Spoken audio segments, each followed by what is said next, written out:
अमीर और गरीब बेटी के घर माँ की इफ्तार दावत। चलो आज का तो सारा काम हो गया, जा रही हूँ एक बार मालकिन से पैसे की बात करती हूँ। कुछ देर बाद यास्मीन अपने काम के पैसे मांगने अपनी मालकिन के पास आती है। मालकिन, घर का सारा काम हो गया है, झाड़ू पोछा बर्तन खाना मैंने सब बना दिया है। और हीना मैम, आज मेरा महीना लग गया है तो पगार चाहिए था। यास्मीन की बात सुनकर हीना अलमारी में से पैसे निकालकर यास्मीन के हाथ में देते हुए कहती है, ये लो यास्मीन, ये रही तुम्हारी महीने भर की पगार। अब यास्मीन अपना पगार लेकर देर शाम घर लौटती है। अम्मी, आप आ गई? आइए आप बैठिए, मैं आपके लिए खाना निकाल के लाती हूँ। अरे गुलबशा, दिन भर तुम्हारी बड़ी बहन अकेले ही घर का सारा काम करती रहती है, तुम उसकी मदद क्यों नहीं करवाती हो? अम्मी, आपको पता तो है कि मेरी कॉलेज की पढ़ाई चल रही है और फरीन बाजी की पढ़ाई तो अब खत्म हो गई है, तो इसलिए वो घर संभालती हैं। अरे अम्मी, आप चिंता मत करिए, और गुलबशा सही तो कह रही है, मेरे कॉलेज की पढ़ाई भी खत्म हो गई है तो मैं घर संभाल लिया करूंगी। ठीक है, जा अपने अब्बू को भी बुलाना खाने के लिए। अब्बू, अब आपकी सेहत कैसी है? हाँ फरीन बेटी, सेहत पहले से ठीक है। अल्लाह का लाख लाख शुक्र है, अल्लाह आपकी हिफाजत करे। चलिए, मैंने खाना लगा दिया, आप चलकर खाना खा लीजिए। अब यास्मीन अपने पूरे परिवार के साथ बैठकर खाना खाने लगती है। अगले दिन यास्मीन सुबह की नमाज पढ़ रही होती है। या अल्लाह, मेरी बेटी फरीन की दुआएं कबूल करना, उसकी हिफाजत करना। अब जहां यास्मीन की बड़ी बेटी फरीन 5 टाइम की नमाजें पढ़ती, दुआएं करती, कुरान पढ़ती, वहीं गुलबशा इन सभी चीजों से दूर भागती। वह सारा दिन फोन चलाती, अपने कॉलेज के फ्रेंडों के साथ घूमती। ऐसे ही समय गुजरता है और गुलबशा को अपने कॉलेज में एक अशरफ नाम के रईस लड़के से प्यार हो जाता है। वह दोनों एक दूसरे को काफी समय तक डेट करते हैं। तभी एक दिन अशरफ निकाह का जिक्र करते हुए गुलबशा से कहता है, गुलबशा, तुम्हारे लिए एक गुड न्यूज है। अच्छा, जरा मुझे भी बताओ वो गुड न्यूज क्या है? गुलबशा, मेरे अम्मी अब्बू निकाह के लिए मान गए हैं। अरे वाह, अल्लाह का लाख लाख शुक्र है। मैं भी आज अपनी अम्मी से हम दोनों के निकाह के बारे में बात करूंगी। अशरफ की बातें सुनकर गुलबशा उसी शाम अपनी अम्मी का इंतजार करते हुए घर में चक्कर काट रही होती है। तभी देर शाम उसकी अम्मी लोगों के घर का काम खत्म करके अपने घर लौटती हैं। क्या हुआ गुलबशा, कोई बात है क्या? परेशान लग रही हो? हाँ अम्मी जान, आपसे एक बात कहनी थी। दरअसल मैं कॉलेज में एक लड़की को पसंद करती हूँ जिसका नाम अशरफ है। वो बहुत ही रईस परिवार से है और वह मुझसे निकाह करना चाहता है। या अल्लाह, ये कैसी बातें कर रही हो गुलबशा? तुम जानती हो कि तुम्हारी अम्मी लोगों के घर में जूठे बर्तन धोकर पैसे इकट्ठा कर रही है, तुम्हारी और तुम्हारी बाजी के निकाह की खातिर। मुझे नहीं पता अम्मी जान, मुझे अब इस गरीबी में और नहीं रहना। आप लोगों से जैसे भी होता है, जहाँ से भी होता है, पैसे लाइए और मेरा निकाह उस अमीर अशरफ से करवाइए। तभी यास्मीन की बातें सुनकर हुसैन खाट पर से उठकर वहां आता है। या अल्लाह, ये कैसी औलाद दे दी तूने मुझे। ऐसे बेगैरत औलाद से तो अच्छा होता अल्लाह तू मुझे औलाद ही न देता जो अपने अम्मी अब्बू के तकलीफों को नजरअंदाज करे। अब अपने जोड़े हुए सभी जमा पूंजी से यास्मीन गुलबशा का निकाह अशरफ नाम के रईस लड़के से करवा देती है। ऐसे ही कुछ समय गुजरता है। तभी यास्मीन के घर पर फरीन की फुप्पी अपने बेटे का रिश्ता लेकर पहुंचती हैं। हमें आपकी बेटी फरीन अपने बेटे इकबाल के लिए बहुत पसंद है। हम लोग ज्यादा अमीर तो नहीं है, लेकिन हाँ, आपकी बेटी फरीन को किसी भी चीज की दिक्कत परेशानी कभी नहीं होने देंगे। अरे नहीं, मैं तो अल्लाह का शुक्रिया अदा करती हूँ कि फरीन अपने ही परिवार में जा रही है। आप जैसे नेक इंसान का रिश्ता मेरी बेटी के लिए आया। अब फरीन का निकाह उसकी फूफी के बेटे के साथ हो जाता है, जहाँ उसकी अम्मी अब्बू को ज्यादा पैसे खर्च नहीं करने पड़ते और कम पैसों में उसकी शादी हो जाती है। निकाह के बाद फरीन अपने ससुराल में तहजीब से रहती है, लोगों से अदब से बात करती है।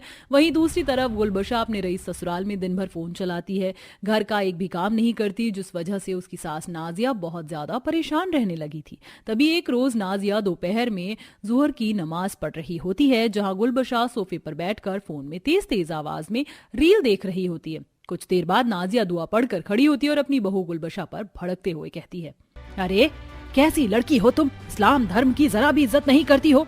अरे अगर तुम्हें नमाज पढ़ना पसंद नहीं है तो कम से कम किसी के दुआ के पढ़ने के टाइम पर तुम शांति से तो रह सकती हो ना।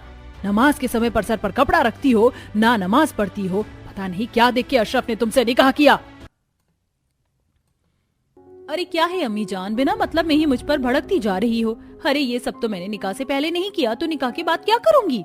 वहीं दूसरी तरफ फरीन की गरीब सास शबाना अपनी बहू फरीन की तारीफें करते हुए कहती है, अल्लाह का शुक्र है जो हमारे घर में फरीन बहू बनकर आया। अब जहां फरीन के गरीब ससुराल वाले उसकी इज्जत करते हैं, उसका ख्याल रखते हैं, वहीं दूसरी तरफ गुलबशा के ससुराल वाले उससे परेशान होने लगे थे। उसकी बदतमीजी, उसका तहजीब में ना रहना उसके ससुराल वालों को खलते जा रहा था।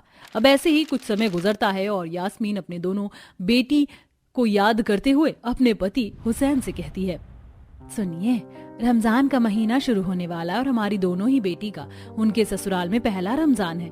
पता नहीं कैसे क्या कर रही होंगी दोनों अपने ससुराल में। अब जहां यास्मीन अपनी बेटी को याद कर रही होती है, वहीं दूसरी तरफ ससुराल में उसकी दोनों बेटियां भी अपनी अम्मी को याद कर रहे होते हैं। जहां फरीन अपने गरीब ससुराल में अपने पति इकबाल से कहती है, सुनिए इकबाल जी, निकाह के बाद ससुराल में मेरा पहला रमजान है और मैं चाहती हूँ कि मैं अपनी अम्मी को इफ्तारी की दावत दूं। हमारे पास इतने पैसे हैं कि हम अम्मी को इफ्तारी की दावत करवा सके। अरे ये तो बहुत ही अच्छी बात है, और तुम पैसे की चिंता भी मत करो। कुछ दिनों से मेरी आमदनी बहुत अच्छी हो रही है, फल फ्रूट भी अच्छे दामों पर बिक रहे हैं, जो तुम अपनी अम्मी को इफ्तारी की दावत में बुला सकती हो। वहीं दूसरी तरफ गुलबशा अपने रईस ससुराल में, या अल्लाह, अब ससुराल में मुझे रमजान भी रखने पड़ेंगे और इफ्तारी का पकवान भी बनाना पड़ेगा। मैंने तो आज तक बनाया ही नहीं है, कैसे बनाऊंगी। एक काम करती हूँ, अम्मी को बुला लेती हूँ इस इफ्तारी की दावत में और सारा खाना उन्हीं से बनवा लूंगी। अब यास्मीन की अमीर और गरीब बेटी दोनों ही अपनी अम्मी को फोन करके इफ्तारी की दावत का न्योता देती हैं। अब अगले दिन रमजान शुरू होते ही और पहले दिन की इफ्तारी दावत में यास्मीन अपनी अमीर बेटी के ससुराल पहुंचती है। अम्मी जान, आप आ गई। मैं कब से आपका इंतजार कर रही थी। मैंने रमजान के रोजे रखे हुए और सुबह से पानी तक नहीं पिया है, कुछ नहीं खाया। मुझे तो चक्कर आ रहे हैं और मेरी सासू जी ने मुझे इफ्तारी का सारा खाना बनाने को बोल दिया है। आप एक काम करिए ना, जरा हम सबके लिए इफ्तारी के पकवान बना दीजिए ना। गुलबशा की बातें सुनकर यास्मीन, जिसने सुबह से एक घूंट पानी तक नहीं पिया था, वह भूखी प्यासी बूढ़ी यास्मीन रसोई में जाकर सबके लिए स्वादिष्ट पकवान बनाना शुरू करती है। यास्मीन खाने में चिकन कबाब, चिकन बिरयानी, मटन, पूरी, पुलाव, रायता, डेजर्ट, फ्रूट चाट सब कुछ बनाकर तैयार करती है। तभी वहां पर गुलबशा आकर कहती है, अरे आपने सब कुछ बना दिया। अम्मी चलिए, अब आप ना ये किसी से कहिएगा मत कि ये सारा इफ्तारी का खाना आपने बनाया है। आप जाकर ना उस कमरे में बैठ जाइए और जब मैं आपको बुलाऊंगी ना तब आप बाहर आ जाइएगा। अब गुलबशा चालाकी दिखाते हुए अपनी बूढ़ी अम्मी को एक कमरे में ले जाकर बंद कर देती है और जब उसके ससुराल वाले शाम की असर की नमाज पढ़कर इफ्तारी का खाना खाने आते हैं तो वह अपनी अम्मी के बने हुए पकवानों को सबको खिलाने लगती है। अरे वाह गुलबशा, तुमने तो इफ्तारी के दावत का खाना बहुत ही स्वादिष्ट बनाया है। अच्छा हाँ, वैसे तुम्हारी अम्मी भी आने वाली थी ना, वो कहाँ है? हाँ, अम्मी आई है ना, वो जरा थक गई थी तो वो कमरे में आराम कर रही हैं। अब गुलबशा वह इफ्तारी को खाने में इतनी मगरूर हो जाती है कि वो खाना खाकर अपने कमरे में जाकर आराम करने लगती है। वो भूल जाती है कि उसने अपनी अम्मी को अभी तक सुबह से कुछ भी खाने को नहीं दिया है और यास्मीन इफ्तारी का इंतजार करते करते वहीं जमीन पर सो जाती है। तभी अगले दिन, क्या हुआ अम्मी, आप इतनी सुबह सुबह जा रही हैं, आप रुकेंगी नहीं क्या? हाँ, वो तुम्हारी फरीन बाजी ने भी बुलाया है ना, तो अब उसके यहाँ जा रही हूँ इफ्तारी पर। अब यास्मीन अपनी गरीब बेटी के इफ्तारी पर पहुंचती है तो वो देखती है कि उसकी गरीब बेटी फरीन ने इफ्तारी की दावत में तरह तरह के पकवान जैसे कि चिकन बिरयानी, मटन कबाब, रौब्जा, कचौड़ियाँ, चना, रायता, पूरी, पुलाव सब बनाकर अपनी अम्मी के लिए परोस रखा है। अरे अम्मी, आप आ गई। हम कब से इफ्तारी की दावत के लिए आपका इंतजार कर रहे हैं। देखिए मेरी सासू माँ, मेरे शौहर इकबाल भी कब से आपका इंतजार कर रहे हैं। अब जहां यास्मीन की अमीर बेटी गुलबशा इफ्तारी की दावत में अपनी अम्मी से एक गिलास पानी भी नहीं पूछती और ढेर सारा काम करवाती है, वहीं दूसरी तरफ उसकी गरीब बेटी फरीन अपनी अम्मी के इफ्तारी के दावत में ढेर सारे पकवान बनाकर अपनी गरीब माँ को खिलाती। शोभा की दो बहुएं होती हैं, मिताली जो कि बड़ी बहू होती है और छोटी बहू सीमा। दोनों का मिजाज काफी ज्यादा अलग था। एक सुबह सीमा रसोई में खाने की तैयारी करते हुए खुद से कहती है, अच्छा हुआ कल रात में ही फ्रेश चिकन ऑर्डर कर दिया था मैंने। आज मैं सबके लिए चिकन नगेट बनाऊंगी। सबको बहुत ज्यादा पसंद है मेरे हाथ के और सबकी हेल्थ भी ठीक रहेगी, एनर्जी जो मिलती है नॉनवेज खाने से।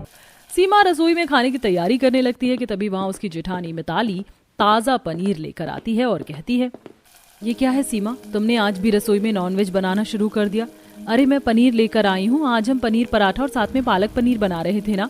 पनीर सबकी सेहत के लिए कितना ज्यादा सही रहेगा। और ये नॉनवेज खाने से मिलता क्या है? तुम हर बार क्यों अपनी मन मर्जी चलाती रहती हो? कभी दूसरों से पूछ लिया करो, हर बार अपनी मर्जी चलाना अच्छी बात नहीं होती है। मुझे सबकी सेहत की चिंता रहती है, बस इसीलिए मैं अपनी मर्जी चलाती हूँ, वरना आप तो ये वेज खाना खिला खिलाकर सबको कमजोर कर दो। अरे वेज खाना खाती हो तभी आप इतनी कमजोर हो, मेरी तरह नॉन वेज खाया करो, फिर देखना आप कितनी तंदुरुस्त रहोगी, आपके लिए अच्छा रहेगा, मैं बता रही हूँ। मुझे तो तुम कुछ ना ही बताओ तो ही अच्छा रहेगा। जब तुम आई भी नहीं थी ना यहाँ, तब से मैं अपना ससुराल संभाल रही हूँ। आज तक मुझसे कभी किसी ने कोई शिकायत नहीं करी, क्योंकि मैं शुद्ध और सेहतमंद खाना बनाती हूँ। हाँ, इतना ज्यादा शुद्ध खाना जो होता है कि शरीर में लगता ही नहीं है। दीदी देखो, मैं खाना बना रही हूँ, मेरा मूड काफी ज्यादा अच्छा है, मुझे अपना मूड खराब नहीं करना है बहस करके। और चलो, जो करना है आपको करो, मुझ में इतनी हिम्मत नहीं है कि मैं आपसे बहस कर सकूं। मैं तो सबके लिए चिकन नगेट ही बना रही हूँ और सब वही खाएंगे बड़े मजे से, देख लेना। हाँ, तो बनाते रहो जो तुम्हें अच्छा लगे, लेकिन मैं तो सबके लिए पनीर के पराठे बनाऊंगी, क्योंकि पनीर बहुत ज्यादा अच्छा होता है सबके लिए, और ये सबको ही पता रहता है। बढ़िया चिकन नगेट बनाने वाली। इतना बोलकर देवरानी जेठानी अपनी पसंद का खाना बनाने लग जाती हैं। कुछ देर बाद जब खाना बन जाता है तो दोनों ही डाइनिंग टेबल पर खाना लगा देते हैं। इतना सारा खाना देखकर पूरा परिवार हैरान हो जाता है और दोनों बहू के ससुर महेश कहते हैं, कल से मुझे लूज मोशन लगे हुए हैं। तुम दोनों बहू को ये ख्याल नहीं रहा क्या कि ससुर के लिए खिचड़ी दलिया कुछ ऐसा बना दिया जाए? ये क्या है, जब देखो मसाले वाला खाना, और बहू इतना ऑयली खाना क्यों बनाती हो? अरे ससुर जी, ये तो सीमा है। ये बेवकूफ सबके लिए हमेशा तेल वाला चिकन वगैरह बना देती है, नॉनवेज खाना। मुझे पता है आपकी सेहत पर उससे कितना असर पड़ता है, इसीलिए मैं सबकी सेहत का ध्यान रखती हूँ और मैंने सबके लिए पनीर पराठे और पालक पनीर बनाया। आप सब ये खा लीजिए, अच्छा लगेगा आपको। भाभी, मुझे ना ही नॉनवेज खाने की भूख है और ना ही पनीर पराठा खाने की भूख। मैं तो जा रहा हूँ ऑफिस, वहाँ पर ही कुछ नाश्ता कर लूंगा, आप दोनों अपना खाओ। इतना बोलकर रोहन ऑफिस के लिए चला जाता है, साथ ही बाकी कोई भी नाश्ता नहीं करता। ये सब देखकर सीमा अपनी जेठानी को ताना कसते हुए कहती है, ये सब तुम्हारी वजह से ही हुआ है जेठानी जी। अगर आप ये वेज नॉन वेज की बात करते ही नहीं और चुपचाप से सबको नाश्ता करने देते तो सब नाश्ता कर लेते, लेकिन नहीं, अच्छा खासा हेल्दी ब्रेकफास्ट सब खाते। पर आपकी वजह से अब सब ने खाना ही नहीं खाया, और अब पता नहीं कहाँ से कोई बाहर का खाएगा। इसी तरह दोनों देवरानी जेठानी नॉन वेज खाने को लेकर अक्सर बहस करती रहती हैं। ऐसे ही कई दिन निकलते रहते हैं। कुछ दिन बाद मिताली ने सबके लिए कढ़ी चावल बनाए थे, जिसकी खुशबू पूरे घर में फैली थी। अरे वाह, कितनी अच्छी खुशबू आ रही है। लगता है कि आज कुछ अच्छा बन रहा है घर में। मुझे तो अभी से ही भूख लग गई है। हाँ, भूख तो मुझे भी लग रही है। अब सब लोग खाने का इंतजार करते हैं और तभी सीमा सबके लिए चिकन सूप बनाकर ले आती है टेबल पर। सब चिकन सूप देखकर हैरान हो जाते हैं और रोहन कहता है, खाने की खुशबू से तो लग रहा था कि जैसे कोई वेज खाना बन रहा है। हाँ, दीदी ने कढ़ी चावल बनाया है।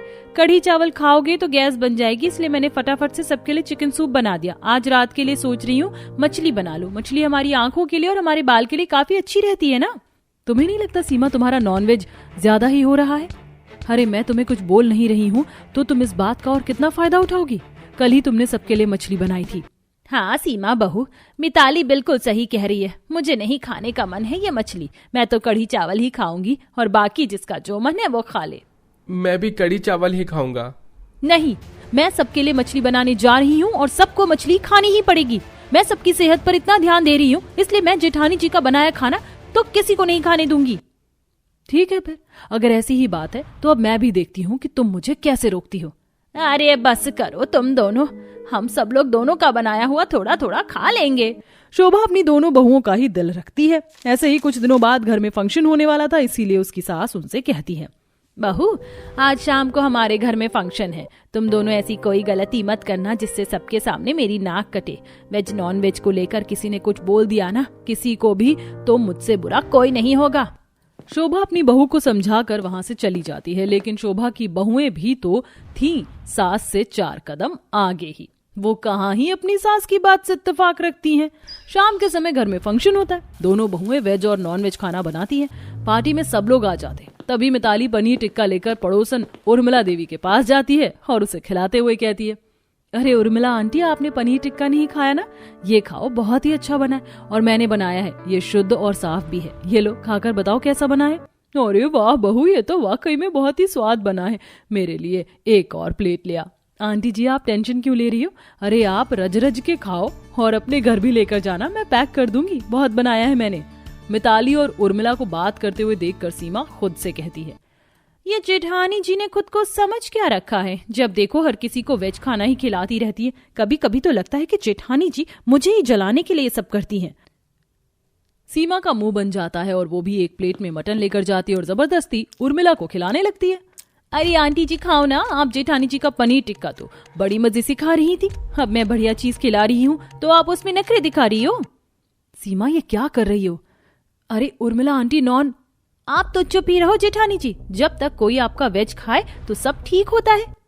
यही किसी को मैं नॉन वेज खिलाने लगती हूँ तो आपका मुंह बन जाता है। आपको पता भी है नॉन वेज में कितना प्रोटीन विटामिन होता है? पता कैसे होगा? आज तक आप जिंदा ही वेज पर जो हो। आंटी खाओ ना आप। सीमा की जबरदस्ती काफी बढ़ जाती है। तभी वहां शोभा आती है और सीमा को पीछे खींचती है। शोभा सीमा को जोर से थप्पड़ मारती है और गुस्से में कहती है, तुम दोनों बहुओं को एक पैसे की शर्म नहीं है ना? घर में फंक्शन है, इतने लोग आए हुए हैं, पर नहीं, तुम दोनों को कहाँ ही किसी की बात समझ आनी है। तुम्हें तो बस अपने शुद्ध और नॉन वेज खाने की ही पड़ी है ना। पर माँ जी, तू तो अपना मुंह बंद ही रख। बड़ी बहू तू है, तुझे ज्यादा ध्यान देना चाहिए, लेकिन तू भी चली है सीमा से अपना मुकाबला करने। शोभा, आज तक मैंने कभी मांस मच्छी को हाथ तक नहीं लगाया था, लेकिन तेरी बहू ने जो मेरे साथ जबरदस्ती की है ना, मैं वो कभी नहीं भूल सकती। आज के बाद मैं तेरे घर में कभी कदम तक नहीं रखूंगी। फंक्शन में आए सब मेहमान वहां से चले जाते हैं। अपनी गलती पर दोनों बहू को पछतावा होता है और वो सबसे माफी मांगते हुए कहती हैं, हमें माफ कर दो माँ जी, मैं तो बस सबको तंदुरुस्त देखना चाहती हूँ, इसलिए सबको नॉनवेज खिलाती रही। और मैं भी यही चाहती थी, लेकिन अब हमें समझ आ गया है कि जो खाना अपने मन से और खुशी से खाया जाता है वही खाना हमारे शरीर में लगता है, और आज के बाद हम कभी भी ऐसा नहीं करेंगे। दोनों बहुओं को अपनी गलती का एहसास होता है और वो माफी मांगती हैं, जिसके बाद वो दोनों कभी भी अपनी गलती को नहीं दोहराती। कभी नॉनवेज बनता तो कभी शुद्ध खाना बनता है, जो कि सब लोग बड़े ही प्यार से खाते हैं। हमें वेज और नॉन वेज दोनों के ही बीच ऐसे उलझना नहीं चाहिए। दोनों ही खाने हमारी सेहत के लिए बेहतर होते हैं। तो दोस्तों, आपने हमारी स्टोरी से क्या सीखा, हमें कमेंट में जरूर बताएं।